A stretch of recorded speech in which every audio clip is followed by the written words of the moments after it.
آج ہمارے سلسلے کا عنوان ہے شان صدیق اکبر بزبان حبیب اکبر صلی اللہ علیہ وآلہ وسلم ورضی اللہ تعالی عنہ۔ دیکھیے، جس طرح مسلمانوں کے پہلے خلیفہ حضرت ابو بکر صدیق رضی اللہ تعالیٰ عنہ کو اللہ کریم کے آخری نبی صلی اللہ تعالی علیہ وآلہ وسلم سے بے پناہ محبت تھی، عشق تھا، اسی طرح خاتم النبیین صلی اللہ تعالی علیہ وآلہ وسلم کو بھی صدیق اکبر رضی اللہ تعالیٰ عنہ سے بہت محبت تھی، اور آپ علیہ الصلوۃ والسلام ان پر بہت شفقت فرماتے تھے۔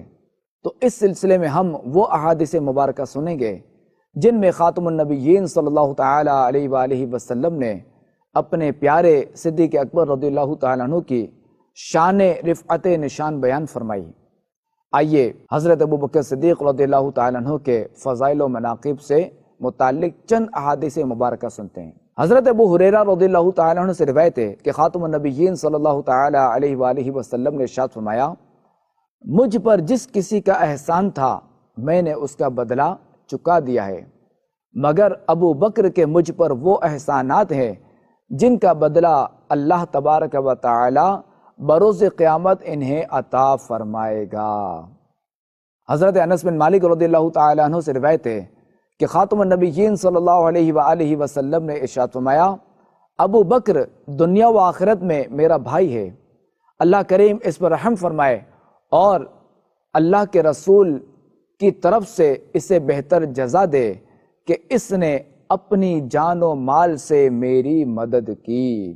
حضرت ابو ہریرہ رضی اللہ تعالیٰ عنہ سے روایت ہے کہ خاتم النبیین صلی اللہ علیہ وآلہ وسلم نے ارشاد فرمایا، ما نفعنی مال قط ما نفعنی مال ابی بکر، یعنی مجھے کسی کے مال نے اتنا فائدہ نہیں پہنچایا جتنا ابو بکر صدیق رضی اللہ تعالیٰ عنہ کے مال نے فائدہ پہنچایا۔ یہ سن کر حضرت ابو بکر صدیق رضی اللہ تعالیٰ عنہ رونے لگے اور عرض کی، هل انا ومالی الا لکا یا رسول اللہ صلی اللہ علیہ وآلہ وسلم، یعنی یا رسول اللہ میری جان اور میرے مال کے مالک آپ ہی تو ہیں، کیا پیش کریں جانا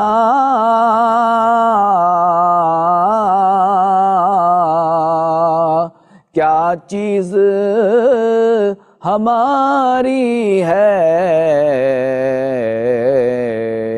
یہ دل بھی تمہارا ہے، یہ جان بھی تمہاری ہے۔ صلو علی الحبیب صلی اللہ علیہ محمد صلی اللہ علیہ وآلہ وسلم۔ اے عاشقان صدیق اکبر، اے عاشقان صحابہ و اہل بیت، ابھی آپ نے جو احادیث مبارکہ سنی ان کا تعلق حضرت ابو بکر صدیق رضی اللہ تعالیٰ عنہ کے پیارے آقا صلی اللہ تعالی علیہ وآلہ وسلم کی خاطر اپنی جان و مال قربان کرنے سے تھا۔ اب چند وہ احادیث مبارکہ سنتے ہیں جن میں آپ علیہ الصلوۃ والسلام کے نزدیک حضرت ابو بکر صدیق رضی اللہ تعالیٰ عنہ کا مقام و مرتبہ بیان کیا گیا ہے۔ چنانچہ حضرت عبداللہ بن مسعود رضی اللہ تعالیٰ عنہ سے روایت ہے کہ جنگ احد میں حضرت ابو بکر صدیق رضی اللہ تعالیٰ عنہ نے اپنے بیٹے عبد الرحمن کو، جو اس وقت مسلمان نہیں ہوئے تھے اور کفار کی طرف سے لڑ رہے تھے، تو اسے مقابلے کے لیے للکارا، تو خاتم النبیین صلی اللہ تعالی علیہ وآلہ وسلم نے آپ رضی اللہ تعالیٰ عنہ کو بیٹھنے کا حکم ارشاد فرمایا۔ آپ رضی اللہ تعالیٰ عنہ نے بارگاہ رسالت میں عرض کی، یا رسول اللہ صلی اللہ علیہ وآلہ وسلم مجھے اجازت عطا فرمائے، میں ان کے اول دستے میں گھس جاؤں گا۔ تو پیارے آقا علیہ الصلوۃ والسلام نے ارشاد فرمایا، اے ابو بکر، ابھی تو ہمیں تمہاری ذات سے بہت فائدے اٹھانے ہیں، اور تمہیں معلوم نہیں کہ میرے نزدیک تمہاری حیثیت بمنزلہ کان اور آنکھ کے ہے۔ اصدق الصادقین سید المتقین، چشم و گوش وزارت پہ لاکھوں سلام۔ حضرت عبداللہ بن عباس رضی اللہ تعالی عنہما سے روایت ہے کہ میں نے خاتم النبیین صلی اللہ تعالی علیہ وآلہ وسلم کو حضرت علی المرتضیٰ رضی اللہ تعالی عنہ کے ساتھ کھڑے دیکھا۔ اتنے میں ابو بکر صدیق رضی اللہ تعالی عنہ حاضر ہوئے۔ خاتم النبیین صلی اللہ علیہ وآلہ وسلم نے ان سے مصافحہ فرمایا، یعنی ہاتھ ملائے اور گلے لگایا، اور ان کے دہن یعنی ان کے منہ پر بوسہ دیا۔ مولا علی رضی اللہ تعالی عنہ نے عرض کی، کیا حضور ابو بکر کا منہ چومتے ہیں؟ ارشاد فرمایا اے ابو الحسن، ابو بکر کا مرتبہ میرے یہاں ایسا ہے جیسا میرا مرتبہ میرے رب کے حضور۔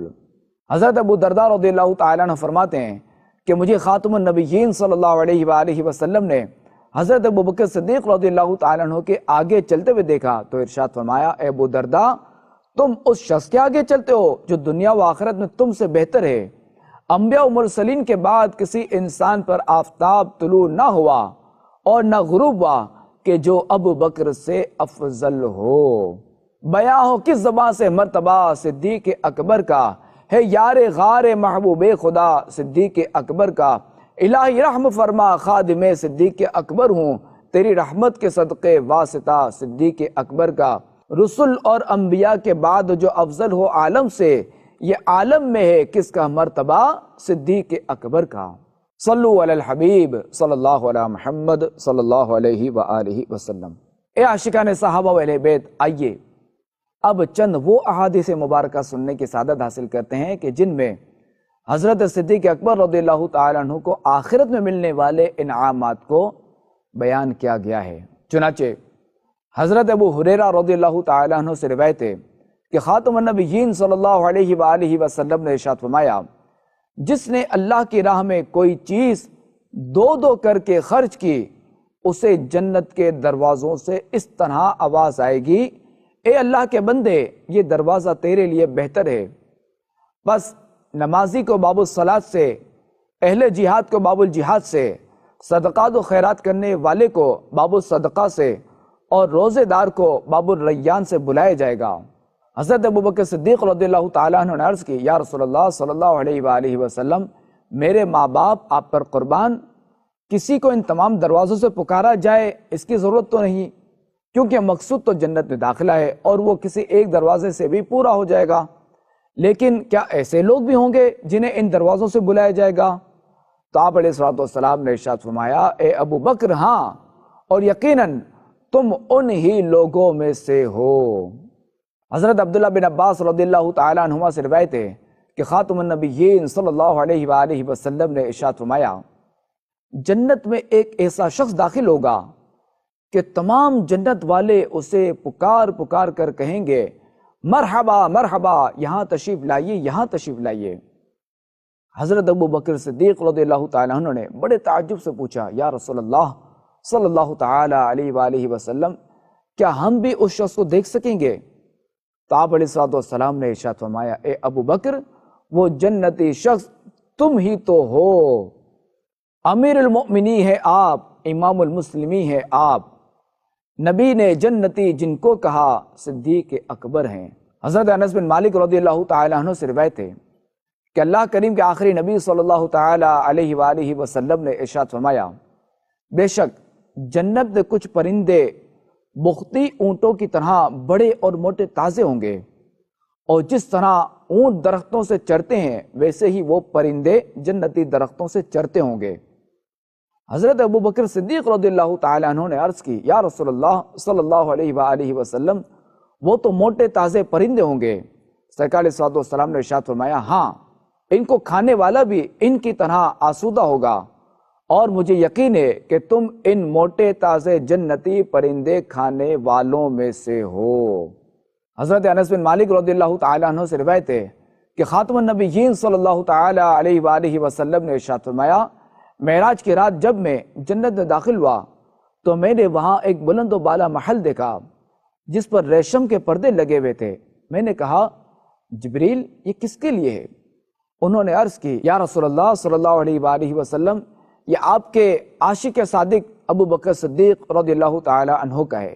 مدنی چینل کے ناظرین، حضرت صدیق اکبر رضی اللہ تعالی عنہ ہمیشہ نیکی و بھلائی کے کاموں میں پیش رہتے تھے، اور اس سلسلے میں دیگر صحابہ کرام علیہم رضوان پر سبقت لے جایا کرتے تھے۔ آئیے اس حوالے سے حدیث مبارکہ سنیے اور نیکی کے کاموں میں آگے آگے رہنے کی ترغیب حاصل کیجیے۔ حضرت ابو الرحمن بن ابو بکر رضی اللہ تعالیٰ عنہ سے روایت ہے کہ ایک دن خاتم النبیین صلی اللہ علیہ وآلہ وسلم نے نماز فجر سے فارغ ہو کر ارشاد فرمایا، آج کس نے روزہ رکھا ہے؟ فاروق اعظم رضی اللہ تعالیٰ عنہ نے عرض کی یا رسول اللہ صلی اللہ علیہ وآلہ وسلم میں نے روزے کی نیت نہیں کی اور نہ ہی ایسا ارادہ ہے۔ حضرت ابو بکر صدیق رضی اللہ تعالیٰ عنہ نے عرض کی یا رسول اللہ صلی اللہ علیہ وآلہ وسلم رات کو فقط میرا ارادہ تھا اور صبح میں روزے سے تھا۔ خاتم النبیین صلی اللہ علیہ وآلہ وسلم نے ارشاد فرمایا آج کس نے مریض کی عیادت کی ہے؟ فاروق اعظم رضی اللہ تعالیٰ عنہ نے عرض کی یا رسول اللہ صلی اللہ علیہ وآلہ وسلم ابھی تو ہم نماز سے فارغ ہوئے ہیں اور مسجد سے باہر بھی نہیں نکلے، تو مریض کی عیادت کیسے کرتے؟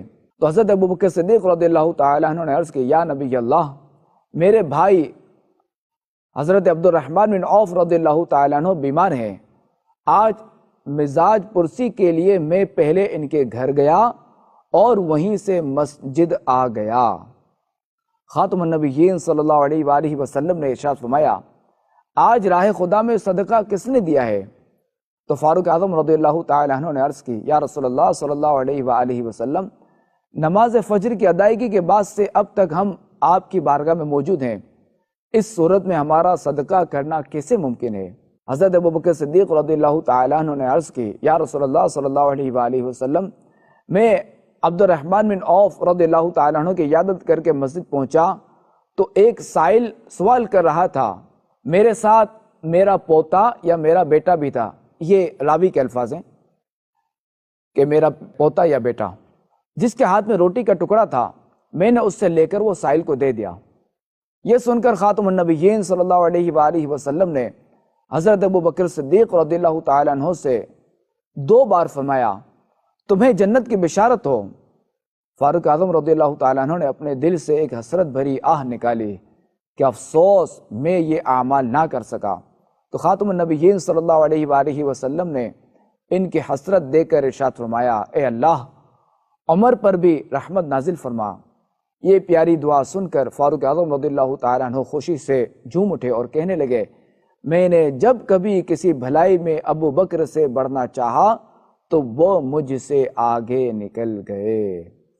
یقیناً منبع خوف خدا صدیق اکبر ہیں، حقیقی عاشق خیر الورا صدیق اکبر ہیں، نہایت متقی و پارسا صدیق اکبر ہیں، تقی ہیں بلکہ شاہ اتقیاء صدیق اکبر ہیں۔